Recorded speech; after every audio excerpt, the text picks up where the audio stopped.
1절에서 7절 말씀입니다. 우리 한 목소리로 함께 읽겠습니다. 너희 중에 누가 다른 이와 더불어 다툼이 있는데 구태여 불의한 자들 앞에서 고발하고 성도 앞에서 하지 아니하느냐? 성도가 세상을 판단할 것을 너희가 알지 못하느냐? 세상도 너희에게 판단을 받겠거든. 지극히 작은 일 판단하기를 감당하지 못하겠느냐? 우리가 천사를 판단할 것을 너희가 알지 못하느냐? 그러하거든 하물며 세상 일이랴. 그런즉 너희가 세상 사건이 있을 때에 교회에서 경히 여김을 받는 자들을 세우느냐? 내가 너희를 부끄럽게 하려 하여 이 말을 하노니 너희 가운데 그 형제간의 일을 판단할 만한 지혜 있는 자가 이같이 하나도 없느냐? 형제가 형제와 더불어 고발할 뿐더러 믿지 아니하는 자들 앞에서 하느냐? 너희가 피차 고발함으로 너희 가운데 이미 뚜렷한 허물이 있나니 차라리 불의를 당하는 것이 낫지 아니하며 차라리 속는 것이 낫지 아니하냐. 아멘. 오늘 말씀은 성도 간의 이제 소송 문제에 관한 말씀입니다. 더 정확하게 말씀을 드리면 교회 안에 여러 가지 분쟁들이 나타납니다. 그 분쟁을 교회 안에서 해결하지 못하고요. 세상의 법정으로 가지고 나간 그러한 모습에 관한 말씀이죠. 1절 말씀을 보세요. 너희 중에 누가 다른 이와 더불어 다툼이 있는데 구태여 불의한 자들 앞에서 고발하고 성도 앞에서 하지 아니하느냐. 구태여 불의한 자들 앞에서 고발한다라고 말씀을 하고 있죠. 여기서 구태여라는 이 단어가요. 아주 재밌는 단어예요.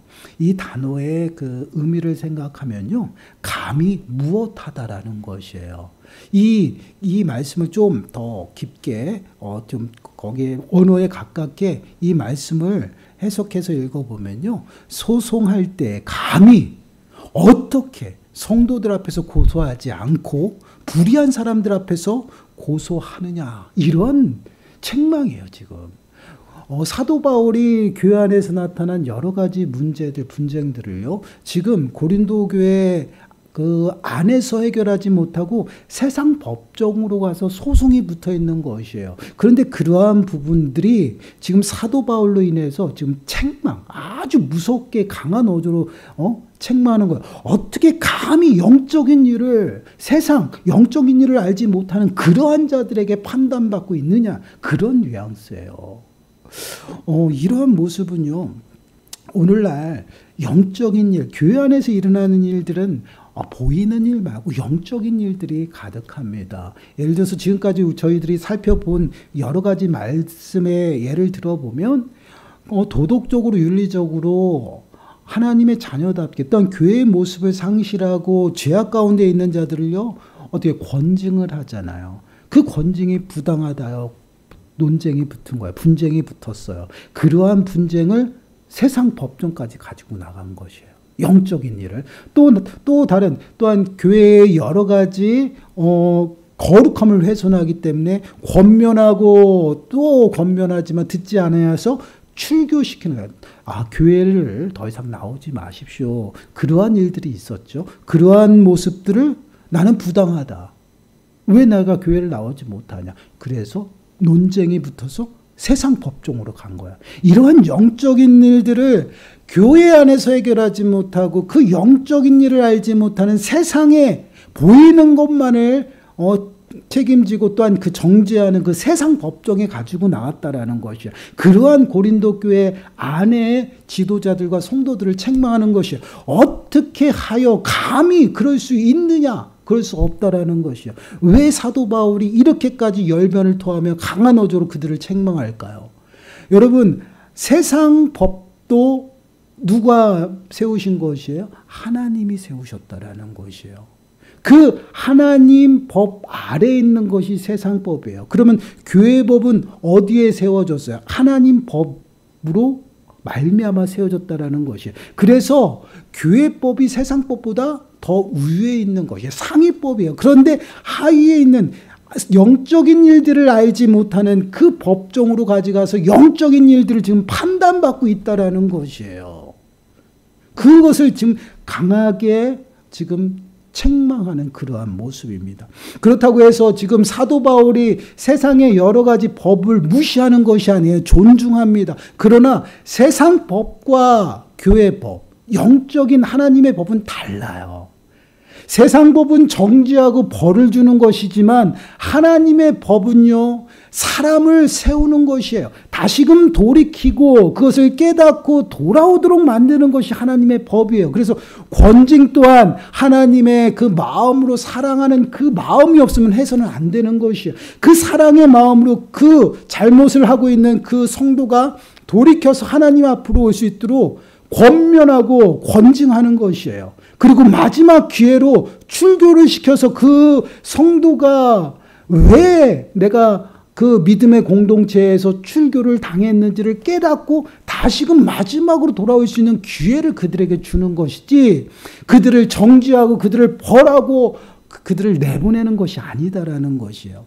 세상 법과 다르다라는 것이에요. 그런데 그 영적인 일을 알지 못하는 그러한 세상 법정으로 지금 고린도 교회의 성도들이 그 안에서 지혜 있는 자가 세워지지 못함으로 그것을 감당하지 못하고 있다라는 것이에요. 그래서 2절 말씀을 보시면 이렇게 말씀해요. 성도가 세상을 판단할 것을 너희가 알지 못하느냐. 세상도 너희에게 판단을 받겠거든 지극히 작은 일 판단하기를 감당하지 못하겠느냐. 마지막 때 성도들은 어떠한 존재예요? 예수 그리스도, 그 심판주로 오시는 예수 그리스도와 함께 영화로운 그 몸으로 부활하여 예수 그리스도와 함께 12자리에 앉아서 그 12지파와 함께 어떻게 해요? 심판, 그들을 판단하는 자리에 있는 것이에요. 그래서 세상을 판단할 것을 성도가, 그 얘기예요. 그래서 너희가 알지 못하냐, 세상도 너희에게 판단을 받는데 어찌 영적인 일들을 모르는 그들에게 너희들의 그 영적인 일들을 판단받으려고 거기에 나갔냐라는 것이에요. 이러한 아주 작은 것 하나 감당하지 못하는 지혜 있는 자가 너희들에게 없느냐라고 말씀을 하고 있어요. 그리고 더 나가서 우리의 성도가 얼마나 존귀한 자인지 또 말하고 있어요. 3절부터 보세요. 우리가 천사를 판단할 것을 너희가 알지 못하느냐. 마지막 때 천사는 어떻게 우리를 수종들어요. 그 모습이에요. 그러하거든 하물며 세상 일이냐. 그런즉 너희가 세상 사건이 있을 때 교회에서 경히 여김을 받는 자들을 세우느냐. 내가 너희를 부끄럽게 하려 하여 이 말을 하노니 너희 가운데 그 형제가 너희를 판단할 만한 지혜 있는 자가 이같이 하나도 없느냐. 형제가 형제와 더불어 고발할 뿐더러 믿지 아니하는 자들 앞에서 하느냐. 우리의 영적인 일을 알지 못하는 그 세상 사람들에게 판단받고 있다는 얼마나 미련한 모습이에요. 스스로가 성도임을 포기한 것이에요. 스스로가 교회 하나님의 법을 포기한 그러한 모습이에요. 그러한 모습은 결국은 교회다운 모습을 잊어버렸기 때문에 교회 기능을 제대로 못하는 것이에요. 그러므로 교회 안에서 끊임없이 분쟁이 일어나고 지혜 있는 자가 없어 어떻게 해요? 서로가 분열되어 있는 그러한 고린도 교회의 모습이에요. 그렇습니다. 우리가 늘 기억해야 될 것이요. 교회 안에서 나타나는 분쟁은요. 우리가 그 분쟁과 문제들을 해결하기 위해서 먼저 어떠한 모습으로 서요? 먼저 기도하는 것이에요. 하나님 앞에 도우심을 구하고 지혜를 구해서 그 교회 안에서 여러 가지 분쟁들을 주님의 말씀의 기준으로 우리가 해결해 나가는 것이에요. 그것이 교회 안에서 이루어지는 일이에요. 그래서 때로는 지혜 있는 자를 세우고 또한 지도자를 세워서 그 안에서 교회 질서에 합당하게 진행이 되는 것이에요. 그런데 이러한 것들이 지금 고린도 교회 안에서 이루어지지 못하고 있다는 거예요. 그래서 지극히 작은 것 하나 감당할 수 있는 지혜 있는 자가 없어요. 그래서 각자의 소견대로 각자의 그 스승이 가장 더 낫다라고 자랑하면서 분열이 됐고 분쟁이 있는 그러한 모습 가운데 있어요. 그러한 모습을 책망하고 있다라는 것이에요. 여러분, 우리 믿는 자들은요, 세상 가운데 살아가면서요, 더 세상 사람들보다 더 높은 도덕적인 삶을 살아가야 되고요. 더 높은 윤리적인 삶을 살아가야 돼요. 왜 그렇습니까? 우리는 하나님의 백성이기 때문에 그래요.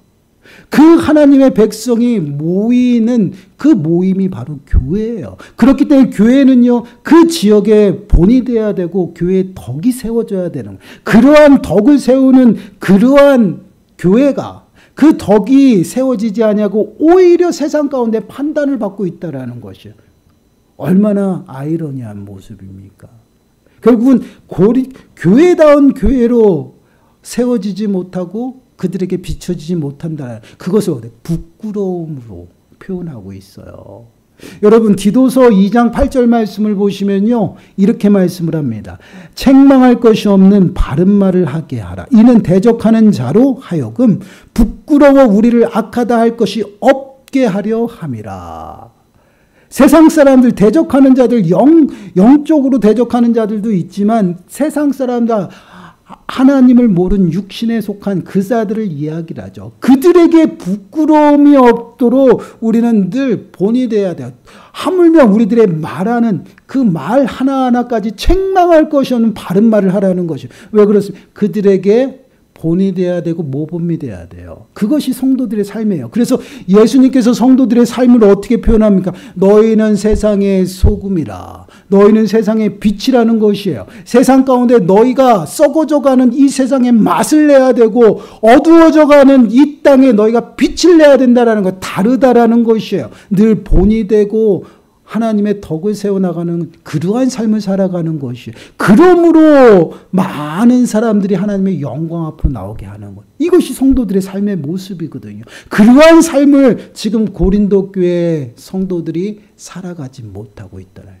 하나님의 덕을 세우기보다는 오히려 세상 앞에 판단받고 부끄러움으로 서 있는 그러한 고린도 교회의 모습을 지금 지적하고 책망하고 있어요. 그래서 7절 말씀 보세요. 7절 말씀을 보시면 너희가 피차 고발함으로 너희 가운데 이미 뚜렷한 허물이 있나니 차라리 불의를 당하는 것이 낫지 아니하며 차라리 속는 것이 낫지 아니하냐. 너희가 피차 고발함으로 너희 가운데 이미 뚜렷한 허물이 있다라고 말씀을 하고 있어요. 여기서 허물이 있다라는 이 허물은 무엇을 의미하냐면요. 패배라는 의미예요. 그냥 그 부족함 그런 것이 아니라 패배라는 의미의 단어예요. 그리스도인이 서로 피차간에 사랑하지 못하고 분쟁이 일어난 그 모습은요. 영적으로 벌써 패배했다라는 것이에요. 너희들에게 분쟁이 있어 세상 가운데 나가서 판단받는 것 그 자체가 벌써 너희들은 부끄럽고 영적으로 패배한 그런 삶의 모습이다라는 거예요. 실패했다라는 것이에요. 여러분 하나님의 교회는요. 그리스도를 머리로 하여서 하나 되게 하셨고요. 한마음한 뜻으로 주님의 일을 감당해요. 그래서 서로 뜨겁게 사랑하고 서로 어떻게 해요? 서로 돕고 서로 합력하는 그러한 믿음의 공동체예요. 그런데 분쟁이 일어났어요. 그 자체부터 벌써 허물이다. 영적으로 패배하고 실패했다라는 것이에요. 그러한 모습 가운데 있는 그러한 모습에 빠져있는 고린도 교회 차라리 너희들이 불의를 당하는 것이 손해보는 게 낫다라는 것이에요.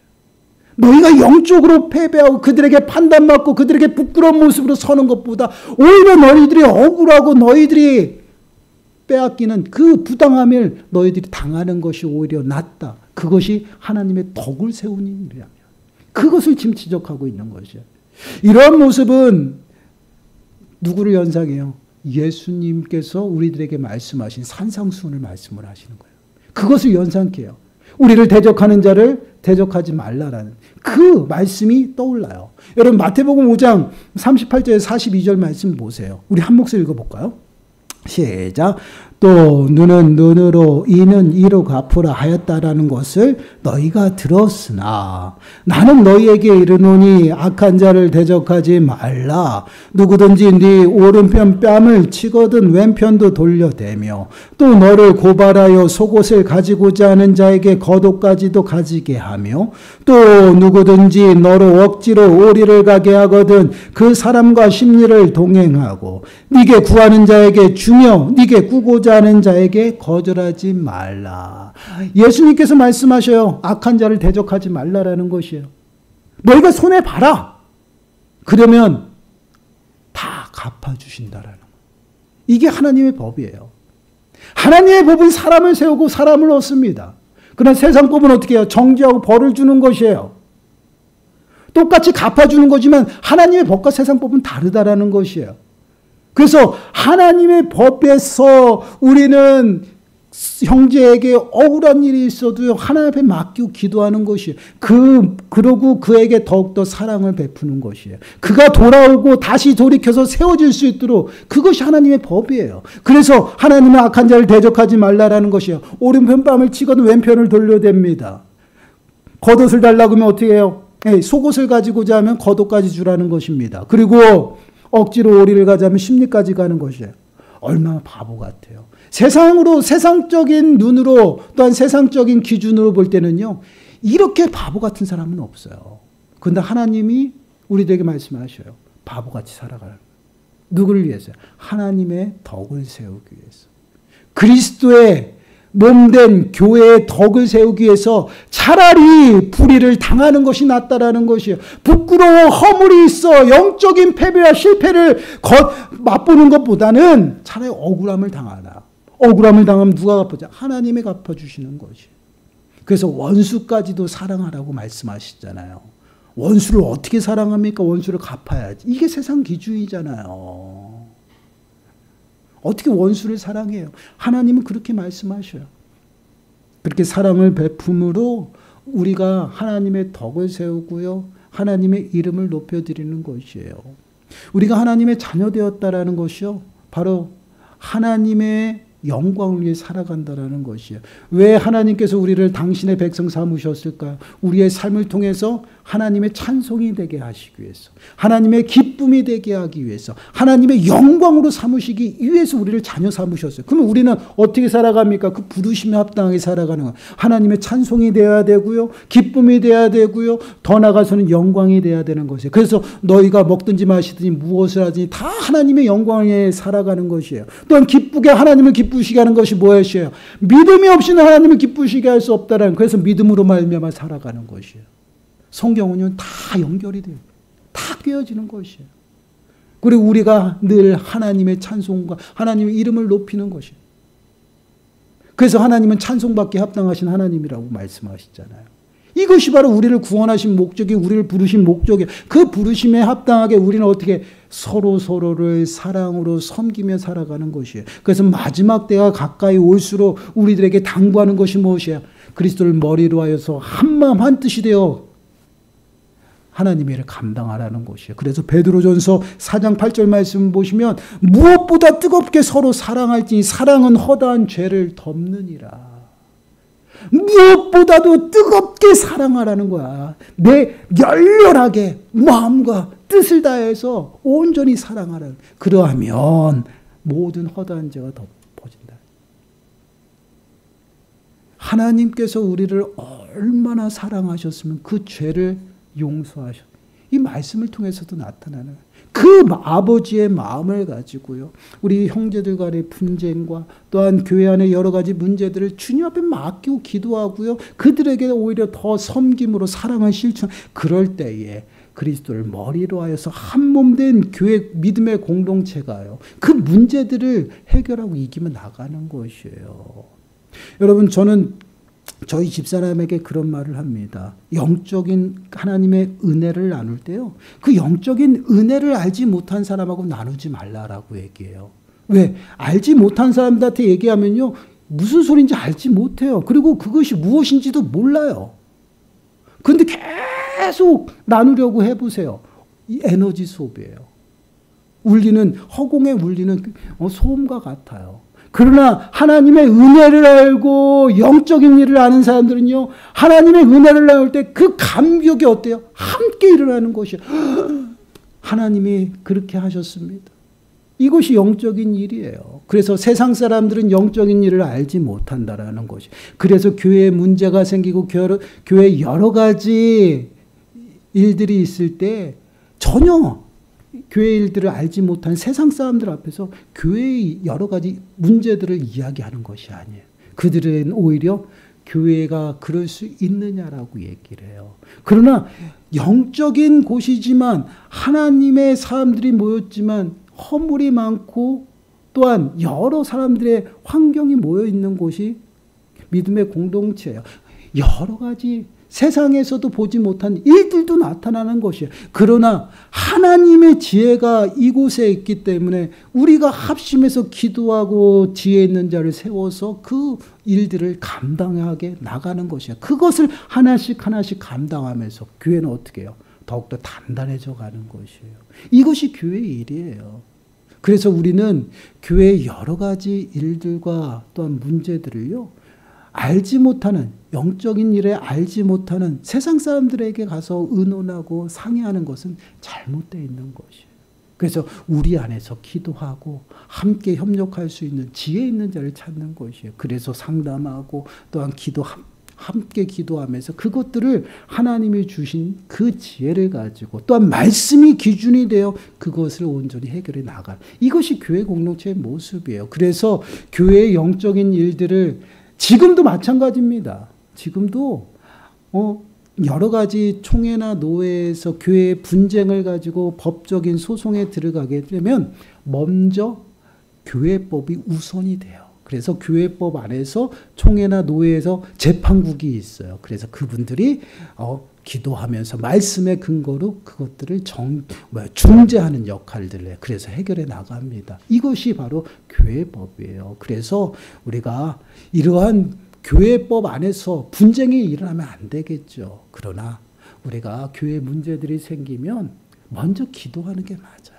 기도하고 하나님의 말씀이 기준이 되고요. 또 하나님 앞에 지혜를 구해서 우리가 서로 양보하고 낮아져서 그 문제들을 해결해 나가는, 그리하면 하나님께서 내가 억울하고 어떠한 불의를 당했으면 갚아주신다라는 것이, 이것이 교회법입니다. 그래서 우리가 정말 마지막 때가 가까이 오면요, 교회는 더더욱 문제들이 많이 생겨요. 왜 그러냐?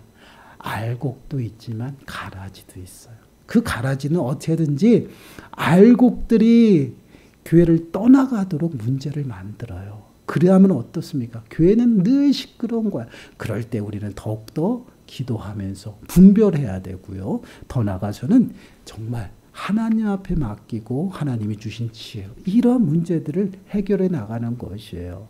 세상의 법으로 해결될 수 있는 것이 아닙니다. 이러한 것들을 우리가 늘 기억하시고, 정말 하나님이 주신 지혜 안에서 가장 중요한 것은 사랑으로 그 모든 것들을 어떻게 감당하는 것이에요.